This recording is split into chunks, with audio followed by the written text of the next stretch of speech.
विभिन्न संघर्षों में अपनी जिंदगी बिताने वाले और घोषित आभार का सबूत मानते हैं। सिर्फ एक ही बात, क्या इस देश के मीडिया में, इसको गोदी मीडिया कहते हैं, उनमें ये हिम्मत है कि वो बता सकें कि भारत के कोने कोने में, गांव-गांव में कितना संघर्ष जनता कर रही है। जनता के संघर्ष की असलियत दिखाने की हिम्मत इस मीडिया में ना हो, वो सबूत क्या मांगेगा? इससे बड़ा सबूत क्या हो सकता है कि हम कहां-कहां लड़ रहे हैं, इसकी मीडिया के द्वारा जानकारी हमको नहीं मिलती है। हम समांतर मीडिया खड़ा करते हैं। मनोज सिंह, हमने फोटोग्राफर भाई, सब लोग से लेकर अपना समांतर मीडिया खड़ा करके एक दूसरे की सूचना जानने की कोशिश करते हैं। तब जितना संघर्ष हो रहा है भारत में, उसका 10वां हिस्सा हम तक पहुंच पाता है कि हाँ, कश्मीर से केरल तक, गुजरात से असम तक, अलग अलग इलाकों में अलग अलग समस्या से ग्रस्त किसान जूझ रहा है। फिर भी जितना आप आया है, उससे एक बात बहुत साफ हो सकती है कि आए दिन ये खबर मिलती है। वो साल तो मुझे बीता ही याद नहीं आता जब ऐसा हुआ हो कि किसानों ने सड़क पर टमाटर फेंक दिए कि दाम नहीं मिल रहा है।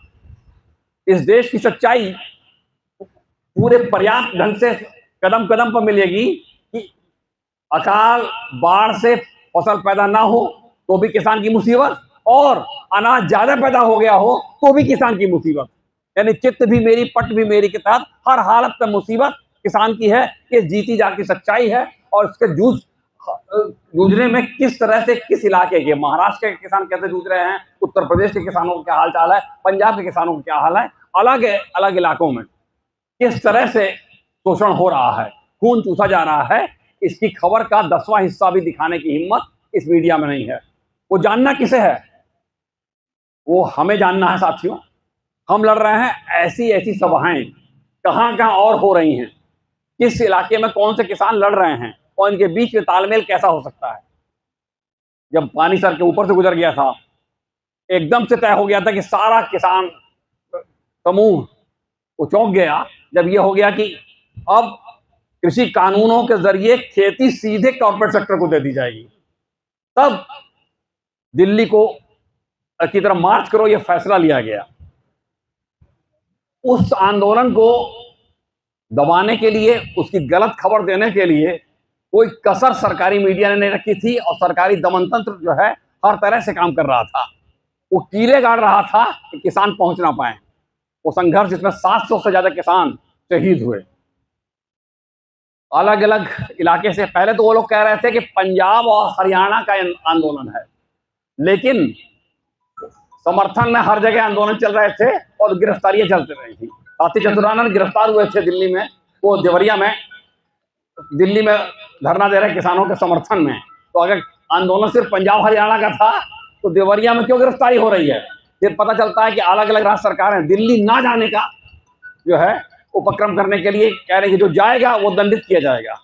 इस तरह खुलेआम दमन ऐलान के साथ किया जा रहा था ताकि किसान संघर्ष ना करने पाए। फिर भी उनके तमाम दमन तंत्र के बावजूद राष्ट्रीय स्तर पर और अंतर्राष्ट्रीय स्तर पर किसान क्या कर सकता है? साल भर का किसान आंदोलन, उसकी तस्वीरें, उसके क्रियाकलाप देखने को जो मिले, उससे पता चला कि क्या ताकत होती है किसान। तीनों कृषि कानून वापस लिए गए और उस बीच वहां जो परिचर्चाएं हो रही थी किसान समस्या पर, किस इलाके में कितने बीज और कौन सी फसल उगाई जाती है, उसकी वैरायटी क्या है, तो कुल मिलाकर जो भी जाता था, मैं खुद तीनों बॉर्डर पर गया, तो कुल मिलाकर यही अनुभव हुआ कि भारत के किसी कृषि विश्वविद्यालय में वो शिक्षा नहीं मिल सकती जो इन 3 शिरों में मिल रही है। और वो संघर्ष की ताकत क्या थी? नवंबर के दूसरे हफ्ते में जब मैं गाजीपुर बॉर्डर पर गया था तो उन्होंने कहा था आप गोरखपुर पहुंचेंगे और आपके पहुंचते पहुंचते आप देख लीजिएगा ये कृषि कानून वापस लेने के लिए भारत सरकार मजबूर हो जाएगी। और वो अनुमान एकदम सही साबित हुआ। कोई ज्योतिषी की भविष्यवाणी नहीं थी, वो अपने संघर्ष की ताकत थी। उसके बाद मैं कह सकता हूं कि तमाम निराशा और दमन चक्र और गिरफ्तारियों के बावजूद ऐसा हुआ है कि किसान आंदोलन नए आयाम तक पहुंचा है।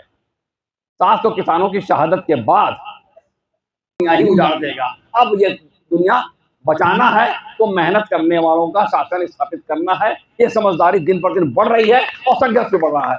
मैं ज़्यादा समय लेते हुए मैं आप सब लोगों के संघर्ष को सलाम करते हुए मैं आने वाले समय में ये संघर्ष सफलता की मंजिल तक पहुंचे और ये दुनिया मेहनत नहीं करने वालों से समाप्त हो जाए। मेहनत करेगा, हर कोई जो ऐसी मेहनत कर सकता है वो करे और बुनियादी सुविधाओं से लेकर तमाम सुविधाएं हर इंसान को मुहैया हो, वो दिन जल्दी आए। इसी के साथ अपनी मैं बात समाप्त करता हूँ।